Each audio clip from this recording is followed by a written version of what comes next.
सबसे बड़ी टीम के साथ जीतो इंडिया।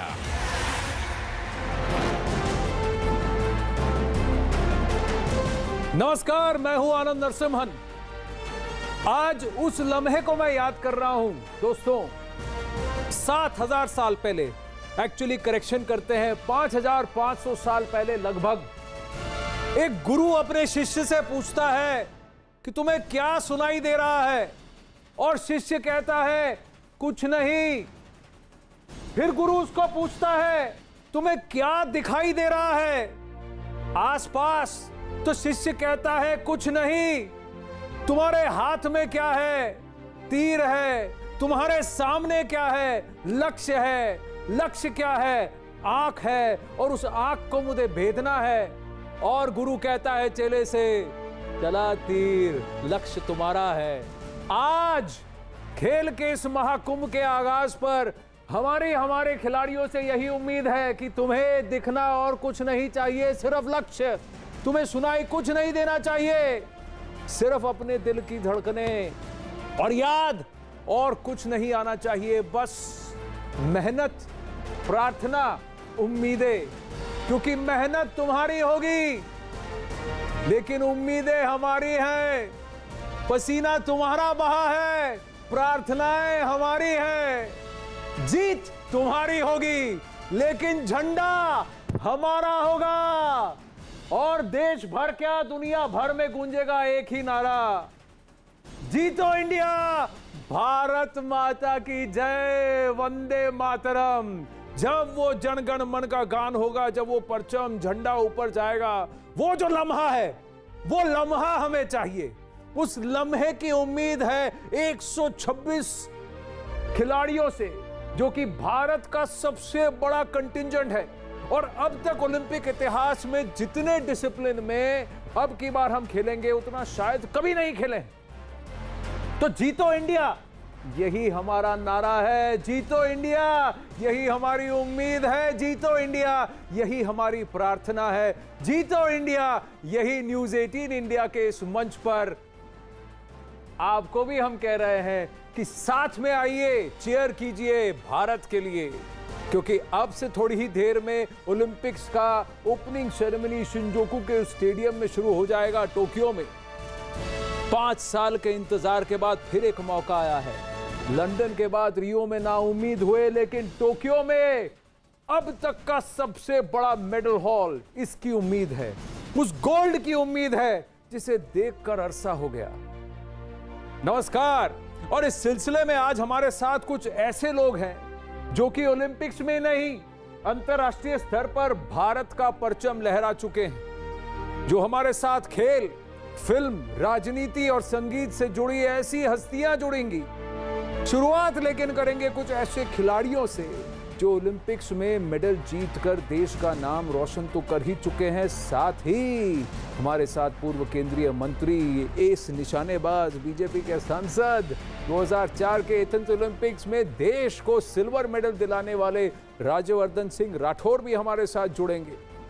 साथ ही लंदन ओलंपिक्स में ब्रॉन्ज मेडल जीतने वाले पहलवान योगेश्वर दत्त भी जुड़ेंगे, गगन नारंग भी जुड़ेंगे, जिन्होंने लंदन में देश को सिल्वर मेडल दिलाने का काम किया था, और निशानेबाज विजय कुमार भी जुड़ेंगे। पिछली बार यानी रियो ओलंपिक्स में देश के लिए ब्रॉन्ज मेडल दिलाने वाले पहलवान साक्षी मलिक भी हमारे साथ जुड़ेंगी। आप सभी का यहां जीतो इंडिया में स्वागत है।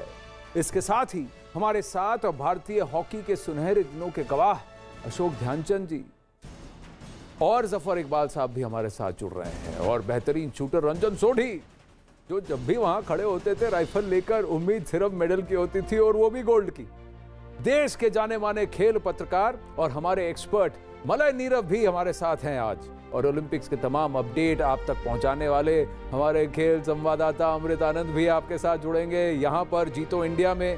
लेकिन सबसे पहले आज की अपडेट, ओपनिंग सेरेमनी से पहले शिरकत शुरू हो चुकी है। असम की बॉक्सर जो है वो प्री क्वार्टर पहुंच चुकी है, और बेशक 4:30 बजे से ओपनिंग सेरेमनी शुरू हो, लेकिन टोक्यो में खेलों की शुरुआत हो चुकी है। तीरंदाजी में आज रैंकिंग राउंड खेला गया, जिसमें दीपिका कुमारी 9वें स्थान पर रही। रैंकिंग राउंड का मतलब होता है मेडल राउंड में कौन सा खिलाड़ी किस खिलाड़ी के साथ या टीम के खिलाफ खेलेगा, और भारत सभी टीम इवेंट्स में भी 9वें दर्जे पर है। दीपिका कुमारी आज 9वें नंबर पर रही। ऐसे में प्री क्वार्टर फाइनल में उनकी भिड़ंत जो होगी भूटान की तीरंदाज कर्मा से होगी, जिन्हें दीपिका के मुकाबले कमजोर ही माना जा रहा है। धीरे धीरे शुरुआत कीजिए, पायदान में आगे बढ़ते रहिए and save the best for last, क्योंकि गोल्ड तो हमें चाहिए आपकी बार दीपिका। उसके अलावा पुरुष मुकाबलों में भारत के प्रवीण यादव 31वें और अतानु दास 35वें नंबर पर रहे। तरुणदीप राय जो हैं वो 40 के ऊपर थे। 67 लोगों की पूरी ये फील्ड है, जिसमें भारतीय जो मेल आर्चर्स हैं, तीरंदाज हैं, उनका परफॉर्मेंस थोड़ा सा ढीला रहा, लेकिन आगे आगे बढ़कर वो और स्ट्रांग होते जाएंगे, यही उम्मीद हम कर सकते हैं। Deepika Kumari mix team event में अब अपने पति अतानु दास के साथ नहीं, लेकिन जो डेब्यूटेंट है, पहली बार ओलंपिक्स में शिरकत कर रहे हैं, प्रवीण यादव, उनकी जोड़ीदार बनकर चुनौती पेश करेंगे। तो ये तो अपडेट यहाँ की है, लेकिन ओलंपिक की ही बात हो रही है तो एथेंस में इतिहास रचने वाले राज्यवर्धन सिंह राठौर जी से बात करते हैं। हमारे साथ है राज्यवर्धन राठौर जी, नमस्ते, बहुत बहुत धन्यवाद हमसे बात करने के लिए। लेकिन ओलंपिक्स में पदक जीतने के मायने आपसे बेहतर कौन बता सकता है, जरा हमारे दर्शकों को बताइए। अंतर्राष्ट्रीय स्टेज पे दुनिया का सबसे बड़ा कंपटीशन है, और उस कंपटीशन में जब जीतते हैं तो एक तरह से पूरा भारतवर्ष जीतता है। तो वो एक भावना होती है कि मैं नहीं, ये हम जीते हैं। मुझे लगता है वो सबसे बड़ी एक भावना होती है। एक फीलिंग ऑफ सेटिस्फैक्शन तो होती है कि इतने सालों, इतने हजारों घंटे की मेहनत रंग लेकर आई है। बिल्कुल, लेकिन राठौर साहब, मैं आपसे ये जानना चाहता हूं कि टोक्यो ओलंपिक्स में शूटिंग में एक इवेंट और जोड़ा गया है, डिसिप्लिन जुड़ गए हैं। ऐसे में क्या पदक की उम्मीद पहले से ज्यादा होगी, क्योंकि 19 वर्षीय सौरभ चौधरी से लेकर 41 वर्षीय जो कि स्कीट में होंगे, इतने बहुत बड़ा वो कहते हैं ना डाइवर्स एज ग्रुप है, और कई सारे डेब्यूटेंट्स हैं लेकिन बहुत अच्छा करते हैं। आपको क्या लगता है कि शूटिंग से उम्मीद की जा सकती है? शूटिंग खेल में लगातार पदक आ रहे हैं ओलंपिक्स में और बढ़ते जा रहे हैं। टोक्यो ओलंपिक्स के अंदर इंडिविजुअल स्पर्धा के अलावा अब टीम स्पर्धा भी जोड़ दी गई है शूटिंग के अंदर। तो नेचुरली अब जो पदक तालिका है उसमें बढ़ोतरी होगी, और शूटिंग भारत का एक मजबूत खेल है। प्रधानमंत्री मोदी जी ने भी जिस तरह से खेलो इंडिया और टारगेट ओलंपिक पोडियम में जो सहूलियत दी है, जो फैसिलिटीज दी हैं, उससे शूटिंग के जो खिलाड़ी हैं वो दुनिया भर के हर स्थान पर जाकर उन्होंने ट्रेनिंग करी है और सबसे बेहतरीन कोचेस के साथ ट्रेनिंग करी है। तो शूटिंग में अच्छे पदक आने की उम्मीद है, क्योंकि मेंटली स्ट्रांग, सेटल्ड भी दिख रहे हैं, फोकस्ड भी दिख रहे हैं, और साथ ही इन्होंने कई सारे रिकॉर्ड्स और आयाम भी तय किए हैं जब तक, और वर्ल्ड रैंकिंग्स में भी ऊपर चढ़ चुके हैं कई सारे हमारे जो शूटर्स हैं जो अलग अलग डिसिप्लिन्स में हैं। तो शूटिंग में उम्मीद की जा सकती है। लेकिन योगेश्वर भाई, एक बात आपसे जानना चाहूंगा, इस अखाड़े में पूरे देश को उम्मीद है कि टोक्यो में भारतीय तिरंगा खूब लहराएगा। आपने भी आज ट्वीट किया है इस पर। देखिए, हमारी पूरे भारतीय दल है बहुत अच्छा। मेरा मानना है कि पूरे सभी खिलाड़ी, चाहे कुश्ती की बात हो, बॉक्सिंग की बात हो, शूटिंग की बात हो, हॉकी की बात हो, इस सभी खिलाड़ियों ने अच्छी परफॉर्मेंस दी है पिछले टाइम में। 1-2 साल से लगातार कंटिन्यू उनकी जो परफॉर्मेंस है बड़ी अच्छी है, फॉर्म में है। और हमें उम्मीद है कि हम लंदन ओलंपिक से बेहतर प्रदर्शन करेंगे, क्योंकि लंदन में 6 मेडल मिले थे हमें। उसके बाद रियो में हमारा प्रदर्शन निराशाजनक रहा था, बस कुल 2 मेडल आए हमारे।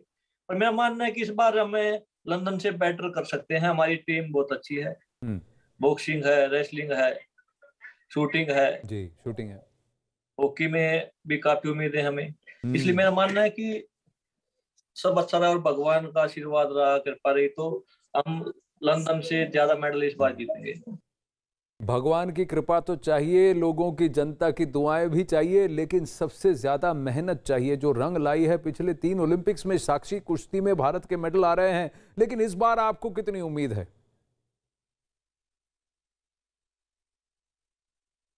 पिछले 3 बार से ओलंपिक्स में हमारे मेडल आ रहे हैं, तो अब की बार भी बहुत ज़्यादा उम्मीदें हैं। और अब की बार तो हमारे 7 प्लेयर जा रहे हैं, सातों के सातों बहुत स्ट्रॉन्ग हैं। और मुझे लगता है 4 मेडल तो हम 100% लेके आएंगे। बाकी सब अच्छा करेंगे तो वो भी मेडल टैली में जा सकते हैं।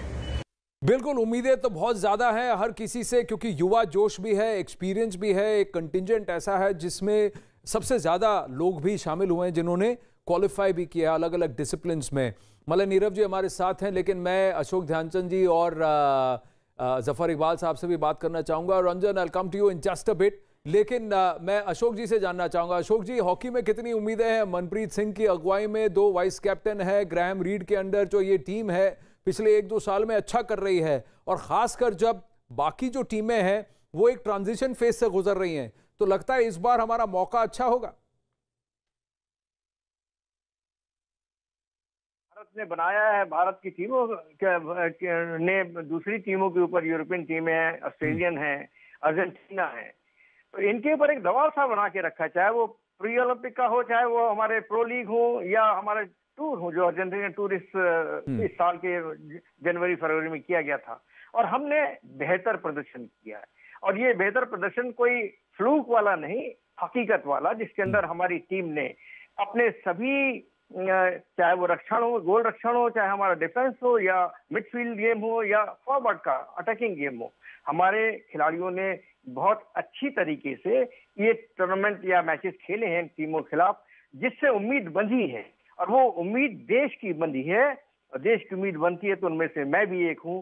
और मैं ये मानता हूं कि हमारी टीम इस बार बहुत ही अच्छा प्रदर्शन करेगी, और उनके अंदर एक ललक है। हाँ। खिलाड़ियों के अंदर जब तक ललक, जुझारूपन ना हो कि मुझे कुछ करना है, मुझे जो सपना देखा मुझे पूरा करना है, आप करें, उसका रिजल्ट क्या होता है, जैसा गीता में लिखा है, रिजल्ट पे मत जाओ, आप खेलिए, आपको परिणाम अच्छा ही मिलेगा।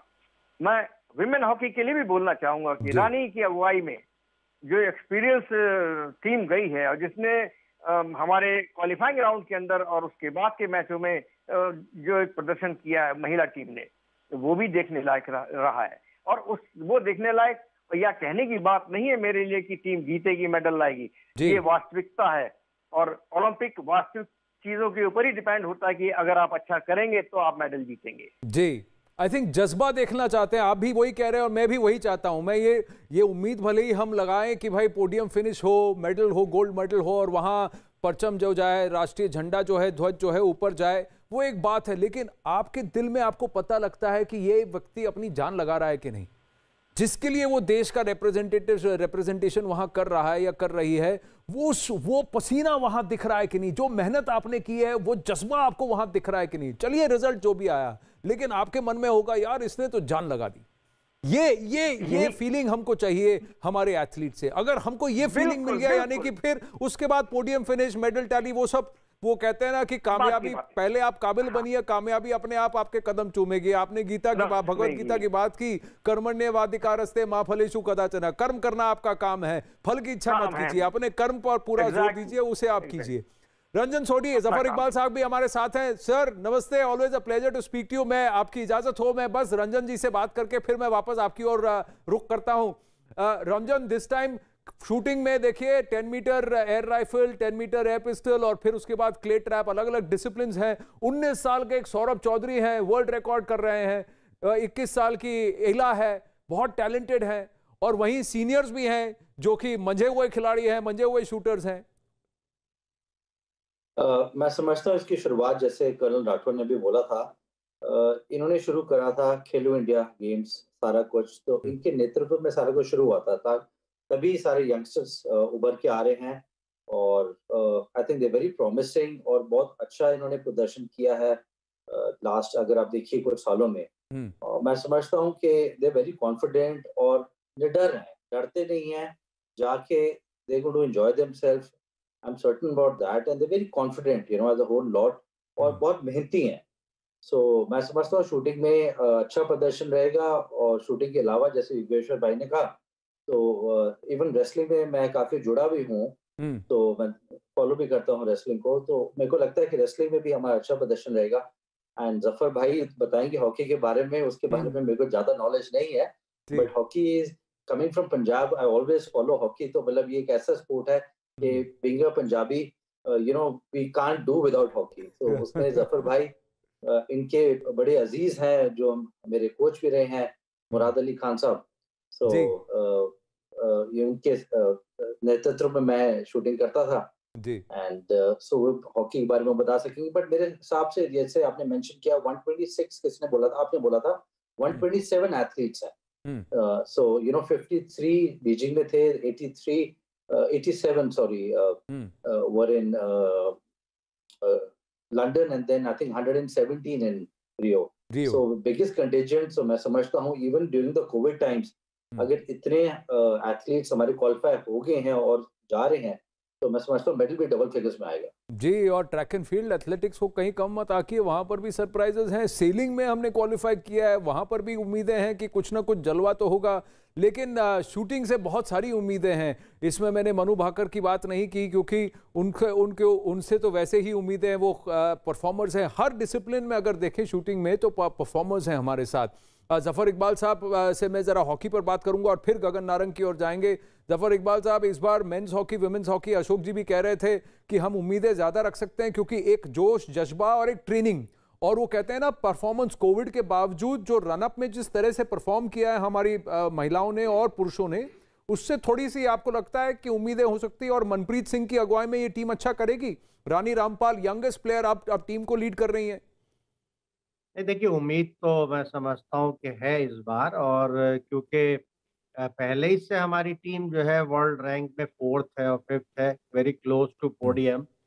और मुझे लगता है कि मनप्रीत सिंह और जो उनके साथी खिलाड़ी हैं, काफ़ी मैं समझता हूँ कि स्पिरिटेड टीम गई है, और उम्मीदें भी हैं उनसे, क्योंकि उनका प्रदर्शन पिछले 2 सालों में काफ़ी अच्छा रहा है। अभी जर्मनी से भी प्रैक्टिस मैच खेला है इन्होंने और अच्छा खेल के निकले हैं वो लोग। और ख़ास तौर पे मैं ये कहूँगा कि पेनल्टी शूट आउट की भी प्रैक्टिस उन्होंने की थी, जिसमें उन्होंने जर्मनी को हराया भी है।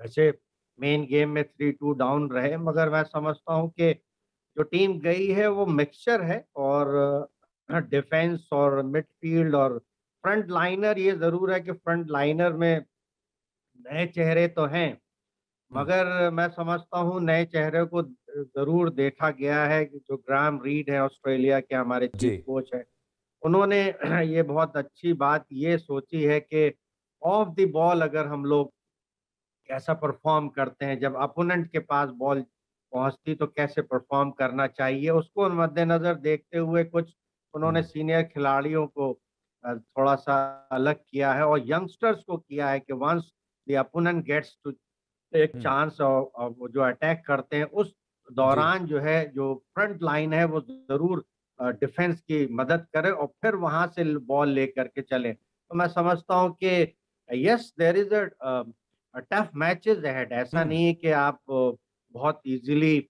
सब टीमों को जीत लेंगे। It will be a very hard fought matches. पहला ही मैच हमारा न्यूजीलैंड से है, we should be very careful I would say, और followed by Spain and Australia and Japan and so on so forth। तो मैं समझता हूँ कि टीम में एक कॉन्फिडेंस डेवलप है। देखिए, मैं हमेशा कहता हूँ कि टीम जो है वो कोचेस से नहीं जीती जाती at this point of time.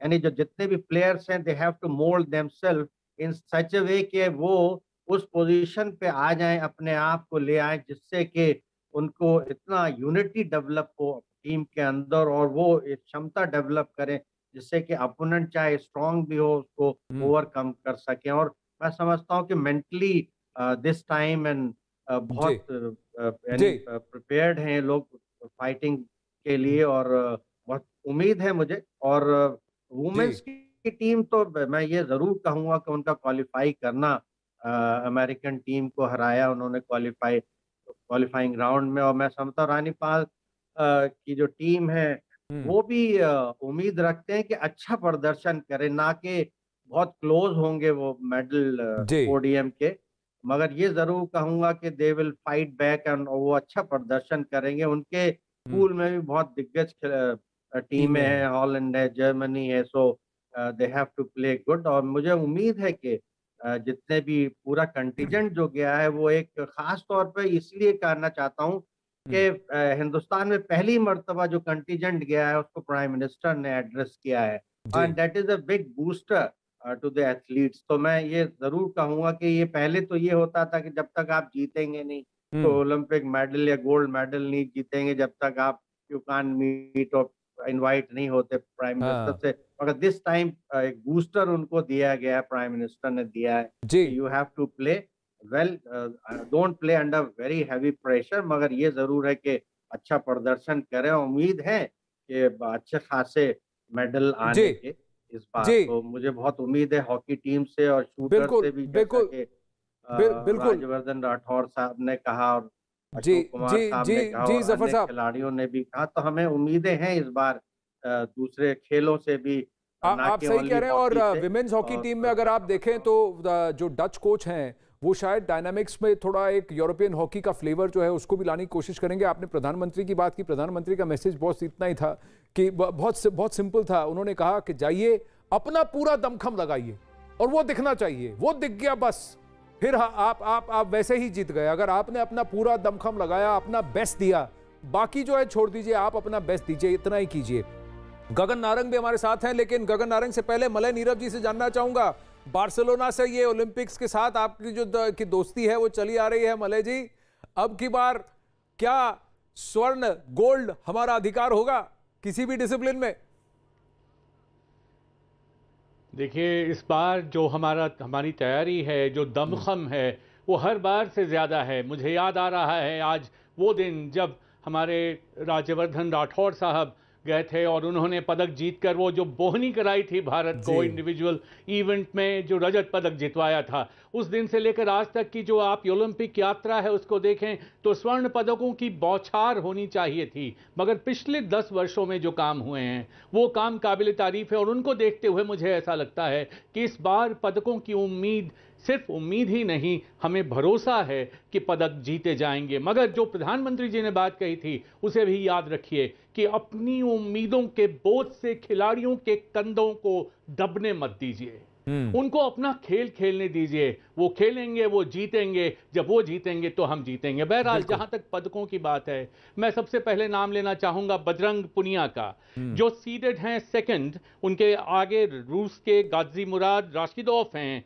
लेकिन बजरंग पुनिया से बहुत उम्मीद है कि वो जीतेंगे और उनसे काफी उम्मीद है। वेट लिफ्टिंग में अभी तक हमने बात नहीं की मीराबाई चानू की। मीराबाई चानू वो महिला हैं जो आपको एक स्वर्ण पदक दिला सकती हैं, खासकर यूं कि नॉर्थ कोरिया की टीम वहां नहीं आई है जो नंबर 1 खिलाड़ी है। चीन के 2 खिलाड़ी जो उनसे आगे हैं उनमें से सिर्फ एक हिस्सा ले पाएंगी, तो इसलिए वेट लिफ्टिंग में भी मीराबाई चानू से उम्मीद है। और ये मत भूलिए, मैं एक बात कहना चाहता हूं कि जैसे डार्क हॉर्स कहते हैं, जो बिना सोचे समझे अचानक से प्रकट हुआ और जिसने पलट दिया तख्ता, जिसने उठा के दिखा दिया कि मैं भी नहीं था, मैं ही था, आपको पता नहीं था, आपको दिखाई नहीं दे रहा था, वैसे डार्क हॉर्सेस की संख्या यहां बहुत है इस टीम में, हमारी जो ओलंपिक की टीम गई है उसमें। तो मुझे उम्मीद ही नहीं, भरोसा है कि कम से कम डबल डिजिट को तो हम क्रॉस करेंगे ही, इसमें कोई शक नहीं। बिल्कुल बिल्कुल। और 6 मेडल जो लंदन में मिले थे उससे ज्यादा हमको इस बार मिलने चाहिए। रियो में सिर्फ 2 हाथ लगा था, अब की बार डबल डिजिट को क्रॉस करने की उम्मीद है। लेकिन जैसा आपने कहा कि उम्मीदों की जो बोझ है, एक्सपेक्टेशंस का बोझ है, हमारे एथलीट्स पर मत डालिए।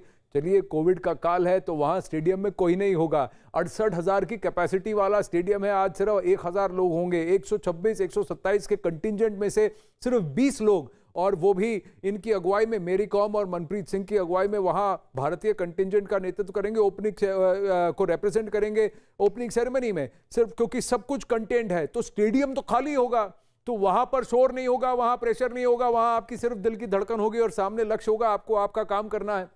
गगन नारंग से बात करते हैं। एलनिल वलारिवन जो है 21 साल की शूटर हैं, उनको मेंटर कर रहे हैं गगन। एक बात बताइए कि रियो में तो थोड़ा खाली हाथ आया था, कुछ मिला नहीं, शूटिंग से बहुत उम्मीदें थी लेकिन डिसअपॉइंट हो गए। टोक्यो में आपकी क्या उम्मीदें हैं?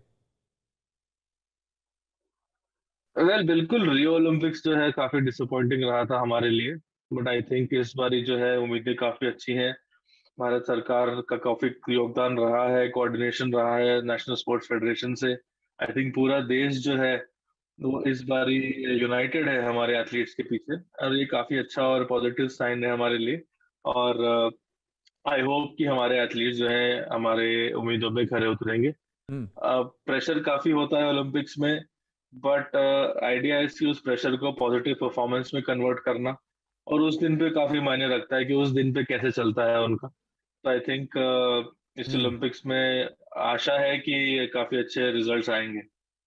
बिल्कुल बिल्कुल। और अमृत, डार्क हॉर्सेस की बात कर रहे थे मलय नीरज जी। नीरज चोपड़ा है जिन्होंने एल्बो इंजरी के बावजूद एक ही इवेंट में अपने आप को उन्होंने क्वालिफाई कर लिया। कुछ ऐसे एलिमेंट्स है, देखिए बैडमिंटन में रिप्रेजेंटेशन छोटा है लेकिन टैलेंट का भंडार बहुत ज़्यादा। सिंधु से उम्मीदें हैं कि वो अच्छा करेंगे। जो डबल्स, मेंस डबल्स पेयर है, उनको भी लोग कम नहीं आंक रहे हैं, बहुत चैलेंजिंग और बहुत एंटरप्राइजिंग है। शायद उन पर भी फोकस ज़्यादा होगा। जी बिल्कुल आनंद है इस बात को, जैसे कि आपने कहा भी कि डार्क हॉर्सेस की हम बात कर रहे हैं, तो मुझे याद आता है बीजिंग ओलंपिक, जब सबकी निगाहें अखिल पे थी और वहाँ से विजेंदर निकल कर आए और स्टार बन के चले गए। फिर मैं बात कर लूँ लंदन ओलंपिक की, विजय कुमार का नाम कोई ले नहीं रहा था कि विजय कुमार कोई खिलाड़ी हैं जीतेंगे शूटिंग में, लेकिन विजय कुमार आए और सिल्वर मेडल लेके चले गए। तो उसी तरह कई सरप्राइजिंग पैकेज यहाँ पर है। मैं कहूँ ना कि छोटा अब हम बड़ा धमाका करेगा, तो ये हमारे दल में ऐसे कई सारे खिलाड़ी गए हुए हैं जो कि सरप्राइज आपको कर सकते हैं। हम उनकी चर्चा नहीं कर रहे हैं, हो सकता है बहुत लोग उनके नाम भी नहीं सुने हो, लेकिन जब ये समझ में आया कि अच्छा इन्होंने ये कारनामा कर दिखाया, तो वाकई तो मेरा ओवरऑल, मुझसे अगर आप पूछे पर्सनली, तो जहां तक मेरा कैलकुलेशन है, जिन प्लेयर्स को मैं जान रहा हूं, जिनसे बातें हो रही है, जो एक्सपर्ट्स है, उनका ये मानना है कि भारत कम से कम इस बार डबल डिजिट टच जरूर करेगा ओलंपिक मेडल्स की रेस में।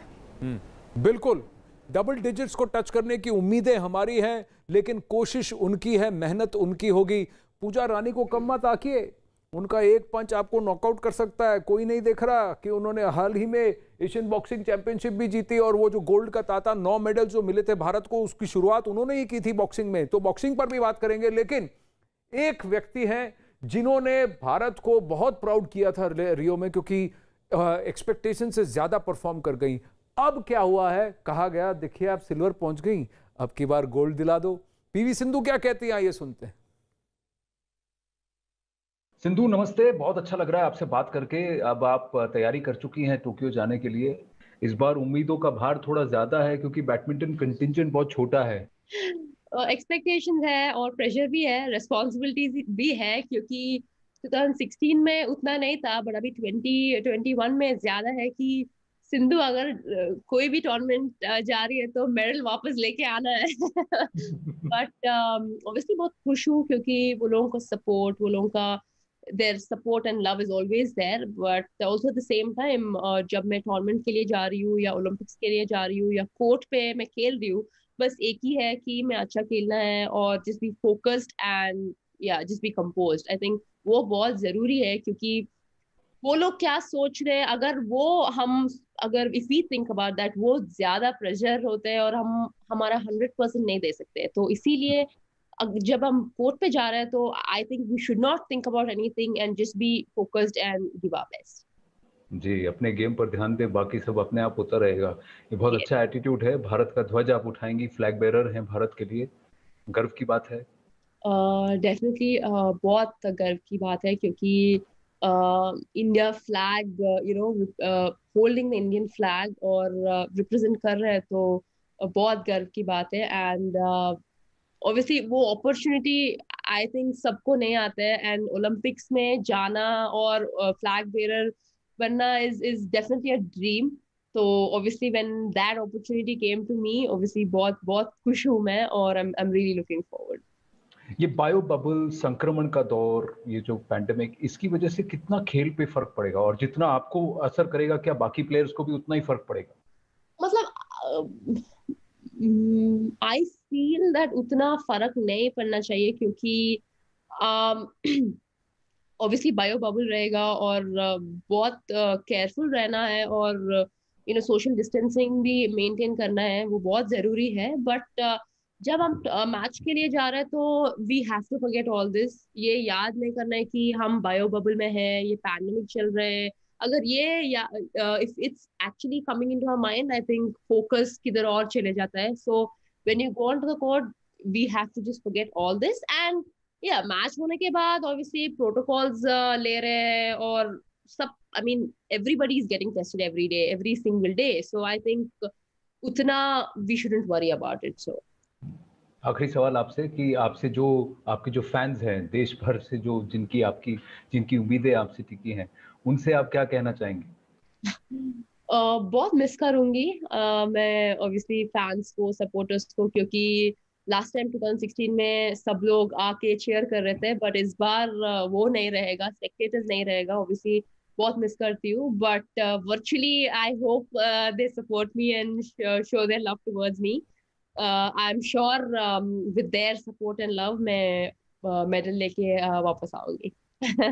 All the very very best Sindhu, बहुत अच्छा लगा आपसे बात करके। जाइए, देश का नाम रोशन कीजिए और अब की बार गोल्ड लेकर आइए। Thank you so much. देखिए, वो खुद जानती हैं कि उनके ऊपर उम्मीदों का भार है, लेकिन कहीं ना कहीं आपको नहीं लगता मेंटली बहुत ज्यादा स्ट्रांग है? राज्यवर्धन राठौर जी से ही पूछते हैं। राठौर जी, एक बात बताइए, 4 साल की तैयारी के बाद वो एक दिन, वो एक लम्हा आ जाता है जब आपको आपका सब कुछ जो 4 साल में है उसका निचोड़ जो है आपको सामने लाकर रखना है। अपने आप ही प्लेयर पर एक दबाव बनता है, भले ही भीड़ हो, क्राउड हो, लोग क्या कह रहे हैं, सारे मैकेनिज्म को बंद कर दीजिए, लेकिन आपके दिल की धड़कन, आपका मन भी तो है, वो भी तो आपको कुछ कह रहा है। इसको कैसे हैंडल करते हैं प्लेयर्स? देखिए, ये सारे बहुत हाईली ट्रेन्ड एथलीट्स हैं, इन्हें बहुत अच्छा तजुर्बा है, तो ये जानते हैं कि उस दिन 4 साल के बाद एक दिन जो आता है, उस दिन अपनी परफॉर्मेंस कैसे देनी है। मैं तो उनको यही याद दिला सकता हूं कि हज़ारों घंटों की जो ट्रेनिंग है और उन हज़ारों घंटों में जो उन्हें सफलता मिली है, उसे याद करते हुए सिर्फ उसी मोमेंट में जिएं और उस मोमेंट में अपना सबसे बेहतरीन दें। तो कह रहे हैं कि ये सारे ट्रेंड प्लेयर्स हैं। उस लेवल तक पहुंचना, रंजन, आप भी तो समझते हैं शूटिंग एक इंडिविजुअल स्पोर्ट है, आपकी लड़ाई बगल वाले से नहीं है, आपकी लड़ाई आपके खुद से है और आपको आपके मैकेनिज्म को कंट्रोल करना पड़ता है। कितना मुश्किल होता है अपने आप को मेंटली स्ट्रांग रखना? देखिए, जैसे अभी कर्नल राठौर ने बोला, शूटिंग ऐसी स्पोर्ट है जिसके अंदर you have to control your emotions, जो सबसे मुश्किल होता है। अगर आप हॉकी खेल रहे हैं या फुटबॉल खेल रहे हैं, so you can express yourself, but shooting में तो आपके हाथ में बंदूक है, तो बहुत मुश्किल होता है। मेरे को तो कभी कभी ऐसा लगता था कि मैं गन छोड़ के भाग जाऊं रेंज से। एंड डॉक्टर साहब मेरे कुलीग रहे, मेरे सीनियर रहे हैं, आई एम ऑलवेज इनसे सीखने को इतना मिला है। तो ये तो मेरे को ये कहते थे कि मैं तो जब जंग लड़ता था, तो अगर मैं वहाँ टारगेट मिस करता तो वो टारगेट मेरे को गोली मार देता। सो ये तो क्या क्लियर टारगेट है, तो क्यों घबराता है इससे? तो इनसे बहुत सीखने को मिला है। सो आई थिंक, बट हमारा अब जो सारा सिस्टम है, it's very cohesive system and everybody is well trained and everything. And जो स्पोर्ट्स मिनिस्ट्री ने सब किया है, जो सरकार ने किया है for sports in the last few years, I think is incredible. जो स्पोर्ट टीम है, सारा कुछ है, the entire thing very cohesive and I think they will do well. Ranjan, मैं आपसे जानना चाहता हूं, क्योंकि मुराद भाई ने मुझे बताया था, मैं 2012 लंदन ओलंपिक्स रियो में भी मैं उनके साथ था, तो जब उन्होंने कहा कि आपने एक समय 20-24 किलो अपना वजन कम किया था, और जिसकी वजह से आपका सब कुछ जो है बैलेंस, क्योंकि जिस तरह से आपकी बॉडी मूव करती है गन के वेट को लेकर, वो सब कुछ चेंज हो गया था। बहुत मुश्किल था वो दौर, क्योंकि खिलाड़ियों में ये छोटी छोटी एडजस्टमेंट से भी फर्क पड़ जाता है। जूते बदल गए, टी शर्ट की वजह से कुछ चेंज हो गया, या ट्रैक में आपको लगा कुछ है, हवा कहीं से आ रही है, बंदूक में थोड़ा सा आपने शिफ्ट कर दिया, थोड़ी सी नाल लेफ्ट राइट, कोई भी कुछ भी आपकी जो इस बंदूक से आप प्रैक्टिस करते हैं उसके अलावा कोई और बंदूक आपको यूज करनी पड़ गई, ऐसा कुछ हो गया, उससे बहुत फर्क पड़ जाता है। नहीं, मेरे को वहां पे सिर्फ पास्ता खाने को मिला था जहाँ मैं ट्रेनिंग कर रहा था, और बटर चिकन नान नहीं मिला था, तो मैं क्या कह सकता हूँ इस बारे में। तो अगर बटर चिकन नान मिलता तो शायद मेडल आ जाता। तो वहाँ पास्ता खा खा के वेट लूज हो गया था। Thank you. नहीं मजा आया, लेकिन मुझे आप इसको हंसी पर आ रहे हैं, लेकिन मुझे उस वक्त बताया गया था कि आपने काफी मेहनत की थी उस पर, लेकिन थोड़ा सा भी शिफ्ट होता है। मैं जरा इसी को विजय से भी पूछता हूँ। विजय जी बताइए, टोक्यो ओलंपिक में शूटिंग से आपको कितनी उम्मीद है? बिल्कुल पूरी, बहुत ज्यादा हमें आशा है कि वो अच्छा परफॉर्मेंस देंगे। पहली बार ऐसा हुआ कि मैक्सिमम नंबर ऑफ प्लेयर्स जो हैं एक ओलंपिक गेम्स में गए हैं, वो no doubt Olympic to Olympic वो उनकी जो संख्या है वो इंक्रीज हो रही है। तो इस बार कुछ एक ऐसे इवेंट्स हैं जो टीम इवेंट्स नए इंट्रोड्यूस हुए हैं, तो वहां पे मैं ये मान सकता हूँ कि वहां पे अपने प्लेयर्स का कुछ एक चांस बढ़ जाता है मेडल जीतने का। और जिस तरीके से परफॉर्मेंस जो है ओलंपिक टू ओलंपिक इम्प्रूव हो रही है, तो ज्यादा मेडल्स की होप भी की जा सकती है। तो मैं कह सकता हूं कि जो हमारा जो कंटीजेंट है, हम तो यहाँ बैठ के आशा कर सकते हैं कि वो ज्यादा से ज्यादा मेडल जीतें, और यही हमारी उन सबसे शुभकामनाएं हैं। और अब हमारे साथ जुड़ रहे हैं कैलाश खेर जी। कैलाश जी नमस्ते, बम बोले। आप दुआ करेंगे, प्रार्थना करेंगे कि भोलेनाथ वहां सब पर कृपा करें। हमारा सबसे बड़ा कंटिंजेंट जा रहा है, उम्मीदें बहुत सारी हैं जापान में। जी जी बिल्कुल, और भोलेनाथ की तो ऑलरेडी कृपा है ही। देखिए भारत अब जिस दिशा में जा रहा है, भारत का स्पोर्ट्स, भारत की आर्ट, भारत की कल्चर, भारत का अध्यात्म धीरे धीरे पूरे विश्व पटल पर छा रहा है। समय का ये संयोग देखिए कि अब योग भी पूरे विश्व में भारत का स्वीकृत हुआ है और लगभग 200 कंट्रीज में सेलिब्रेट होता है। और इसी प्रकार से ओलंपिक की तरफ भी हमारे जो नौजवान गए हैं यहाँ से, जितने भी होनहार, तो उन लोगों का जो मन है, उन लोगों की जो उत्साह है, उमंगे हैं, वो देखने से ही पता लग रहा है कि हाँ क्या बात है। और पूरे भारतवासियों की ब्लेसिंग्स और आशीर्वाद और हौसला अफजाई ये सब साथ में है उनके। तो देखिए हमारे यहाँ तो एक से एक गुणी हुए ही हैं बस। जी बिल्कुल, मुझे आपके गाए हुए गीत के बोल याद आ रहे हैं कि दिल को क्यों है ये बेताबी, किससे मुलाकात होनी है, जिसका कब से अरमान था शायद वही बात होनी है, यूं ही चला चल रही। पर हमारे एथलीट्स के लिए कुछ सुनाना चाहेंगे? मैं जानता हूं आप काफ़ी कुछ लिखते भी हैं, गाते भी हैं, तो प्लीज आपसे रिक्वेस्ट है। जी, तो मैं हमारे जितने भी एथलीट्स गए हुए हैं ओलंपिक में भारत का नाम रोशन करने के लिए, मैं उनके लिए गाता हूँ। यूं ही चला चल रही, यूं ही चला चल रही, जीवन गाड़ी है समय पहिया, आंसू की नदियाँ भी हैं, खुशियों की बगिया भी हैं, रास्ता सब तेरा तकें भैया।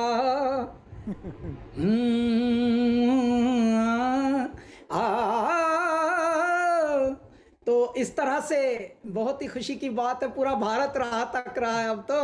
देखिए रास्ता सब तेरा तक है भैया। बिल्कुल रास्ता तक रहे हैं। पर मेरा आपसे आग्रह है कैलाश जी, भोलेनाथ के आप भक्त हैं, थोड़ा शिव जी का आह्वान कीजिए, थोड़ा वहाँ से भी प्रार्थना जाए हमारी कंटिजेंट की कि सब ठीक रहें, स्वस्थ रहें और सबसे अच्छा करें वहाँ। हाँ, मैं भगवान भोलेनाथ से ये प्रार्थना करता हूँ क्योंकि श्रावण के दिन हैं और श्रावण में श्रवण कुमार हमारे भारत के पूरे विश्व में प्रसिद्ध हैं, कांवर लेकर जाते हैं मन्नतें मांग मांग कर। पूरा भारत अब यही मन्नत मांग रहा है कि आप गए हैं विदेश, टोक्यो की धरती, जापान की धरती पर, वहाँ से अपने आप को स्वस्थ रखते हुए, भारत का पूरा मान बढ़ाते हुए, प्रतिमान बढ़ाते हुए और एक से एक मेडल जीत के लाएं, एक से एक वहाँ के पारितोषिक जीत के लाएं और बहुत नाम कमाएं और भारत का और भी मान बढ़ाएं। जी, हाथ जोड़ के बोली गवर जाती, नो लोक बसाए बस्ती में, आप बसे वीराने में, अजी राम भजो जी, राम भजो जी, शिव का वंदन किया करो, अजी शिव का वंदन किया करो जी। अगर बम बम बम बम बम बम बम बम बम लहरी, अगर बम बम बम बम बम बम बम बम बम लहरी। क्या बात है, बम बम बम बम लहरी। वहां जाके बरस जाएं और देश के लिए, देश का परचम लहराएं, देश के लिए अच्छा नाम कमाएं। देखिए एक एक व्यक्ति वहाँ पर जो गया है वो देश का एम्बेसडर है, देश का दूत है और देश की बात दुनिया के सामने रखने जा रहे हैं, तो वो जज्बा देखना ज़रूरी है। कैलाश जी बहुत बहुत धन्यवाद, बहुत अच्छा लगा आपसे बात कर बहुत बहुत धन्यवाद हमारे साथ जुड़ने के लिए।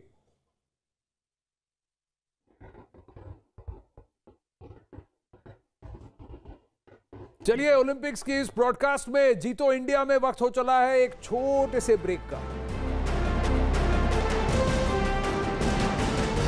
जीतो इंडिया में आपका एक बार फिर से स्वागत है। खेल मंत्री अनुराग ठाकुर ने भी भारतीय टीम को बधाई दी है और ये उम्मीद जताई है कि ओलंपिक्स में भारत नया इतिहास रचेगा और जब भारतीय टीम विजेता बनकर वापस आएगी तो खुद प्रधानमंत्री उन खिलाड़ियों से मिलेंगे। माननीय प्रधानमंत्री जी ने कहा है कि जैसे ही हमारे खिलाड़ी ओलंपिक से वापस आएंगे प्रधानमंत्री जी व्यक्तिगत रूप से सब खिलाड़ियों से मिलने वाले हैं। पैरालंपिक्स के हमारे खिलाड़ी जाएंगे, उनसे भी मिलने वाले हैं।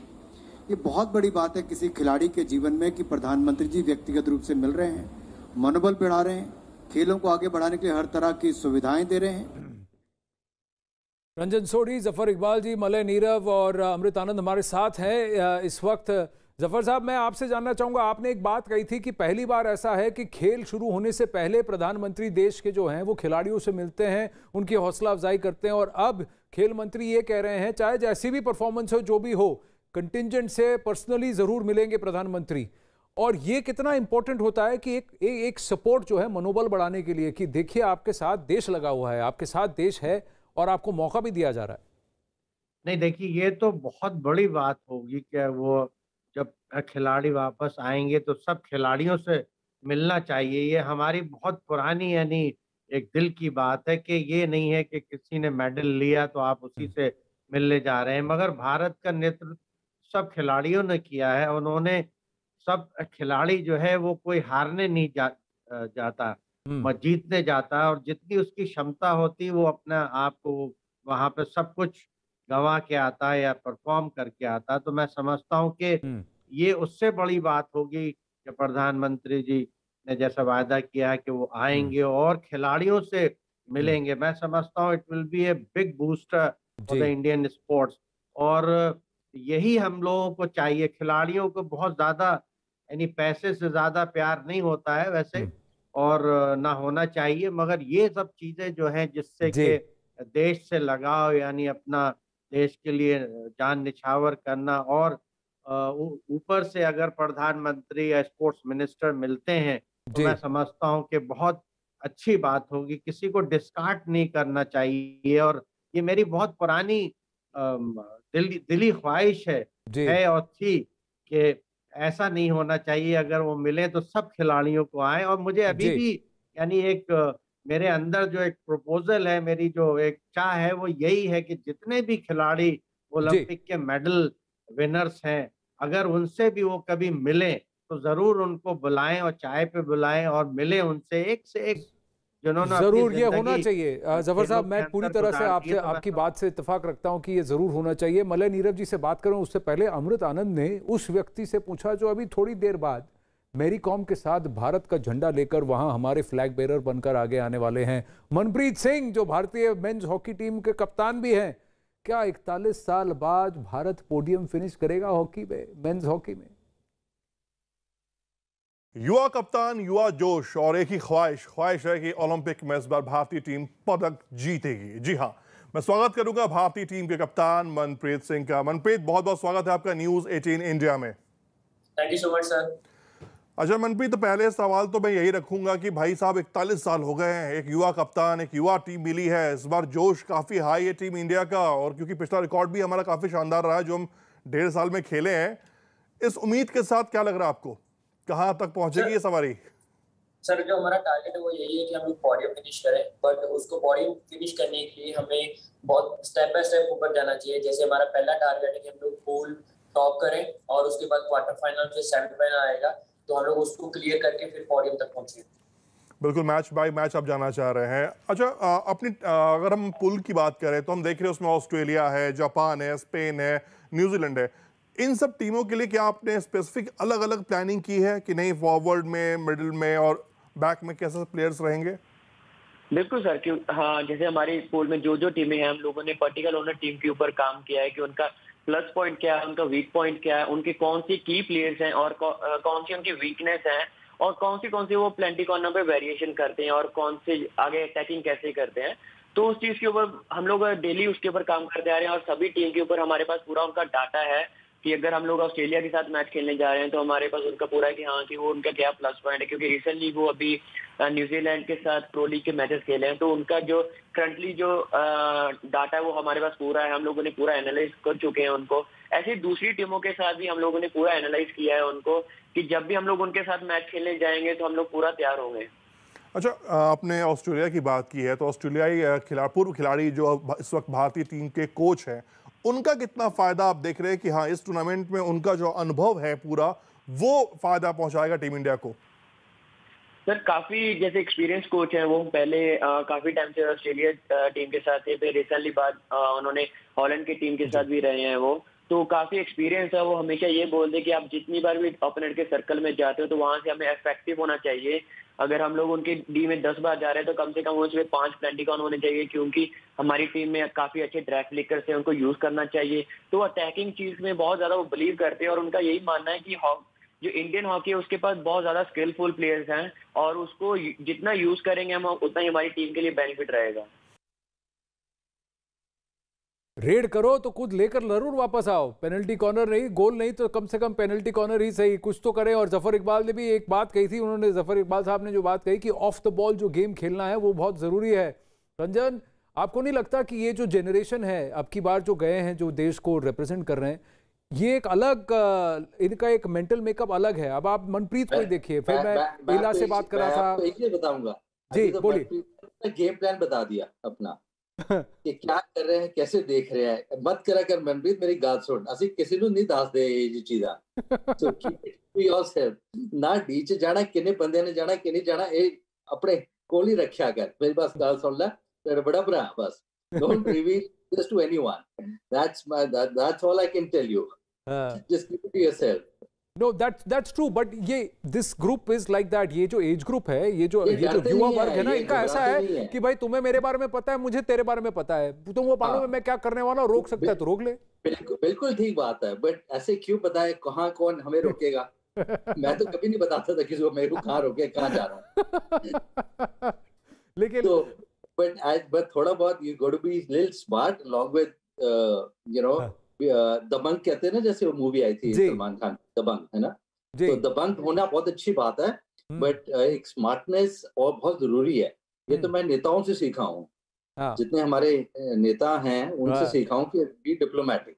जी, और सबसे सुन के लेना, सब क्या कर रहे हैं ये जान लो, तुम खुद क्या कर रहे हो किसी को बताना, और किसी को बताना नहीं। बी डिप्लोमेटिक, डोंट टेल ये बहुत जरूरी है।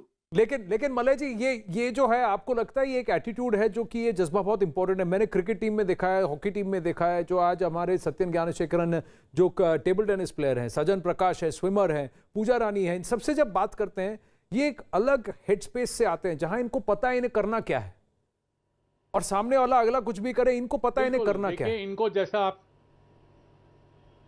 बिल्कुल सही कहा आपने, जैसा आपने शुरू में कहा था, इन्हें मछली की आंख के सिवा और कुछ नहीं दिखता। तो ऐसे में जब आप इन खिलाड़ियों से बात करेंगे, एक और बात ये कहेंगे कि ओलंपिक हुआ तो क्या हुआ, ये भी एक मैच है, ये भी एक मुकाबला है, हम ये सोचकर क्यों खेलें कि ओलंपिक में खेल रहे हैं। तो ये जो जज्बा है, ये जो पैशन है, ये जो बेफिक्री है एक तरह की, ये जो अति आत्मविश्वास बिल्कुल नहीं है लेकिन आत्मविश्वास है, तो ये आत्मविश्वास ही आपको पदक मंच तक पहुंचाता है। हमने कई खिलाड़ियों को देखा है, कई बार देखा है। अगर आपका आत्मविश्वास खिला हुआ है तो मुझे बस 30 सेकंड दीजिए, मैं टीम से कहूंगा जरा इन पिक्चर्स को फुल फ्रेम लगा दीजिए ताकि हम देखें कि ये वो 20 खिलाड़ी हैं जो भारत के लिए वहां ओपनिंग सेरेमनी में शिरकत करेंगे। 126 का जो कंटिजेंट है और 130 करोड़ से ऊपर की जो आबादी है, उसका नेतृत्व, उसकी अगुवाई, उसका रिप्रेजेंटेशन वहां करेंगे मनप्रीत सिंह और मैरी कॉम। कितने अच्छे लग रहे हैं, पटका लगा के और पगड़ी बांध कर, उसके बाद वो जो उनका जो बंद गला और जोधपुरी जो ये पहना है, एंड द लेडीज़, बहुत अच्छा लग रहा है कि ये, और वो जो झंडा जिस तरह से दिल के सामने रखा है, वही वो जज्बा है जो हम इनसे देखना चाहते हैं। बहुत सुंदर ये पिक्चर्स हैं, पूरी जो टीम है और कंटिजेंट है 20 लोगों की, उनके साथ जो ऑफिशियल्स हैं, ज़्यादा ऑफिशियल्स भी नहीं ट्रैवल कर रहे हैं अब की बार, जो काफ़ी लीन ग्रुप है ऑफिशियल्स की जो जा रही है जो गई है टोक्यो। तो मलय जी, आप कह रहे थे ये एक और बात है कि अब की बार खिलाड़ी ज़्यादा हैं और ऑफिशियल कम।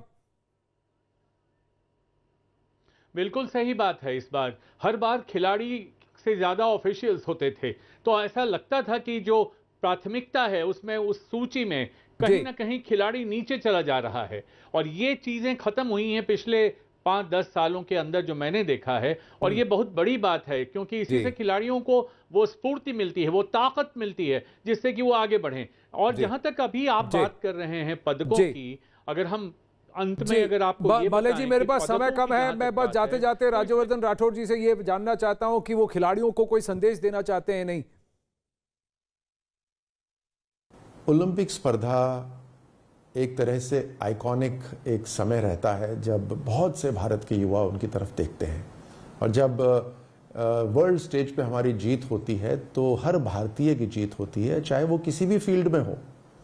और इसलिए एक भरोसा बनता है कि हम दुनिया में अपनी जो प्रतिभा है उसको हम दिखा सकते हैं। तो ये एक विश्वास की बात होती है, एक सेल्फ बिलीफ की बात होती है। खेलों के माध्यम से ये हर देशवासी के मन में उतर जाती है। तो एक इम्पॉर्टेंट समय है और हम सब अपनी टीम का पूरा समर्थन कर रहे हैं, उन्हें हमारी तरफ से शुभकामनाएं भी देते हैं और यही उम्मीद करते हैं कि वहाँ पर सारी अपनी जो प्रेशर्स को भूलकर सिर्फ ट्रेनिंग को याद करते हुए अपनी परफॉर्मेंस को वहाँ पे दें और भारत को वहाँ पे जिताएं।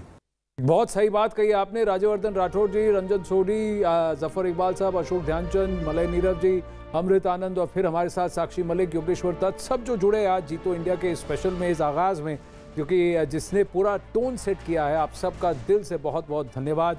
और हमारे जो कंटिंजेंट है उनसे सिर्फ इतना कहेंगे, दिल जीतिए, दोस्त जीतिए, देश के लिए जीतिए और साथ में कुछ मेडल भी जीतिए। जीतो इंडिया। नमस्ते।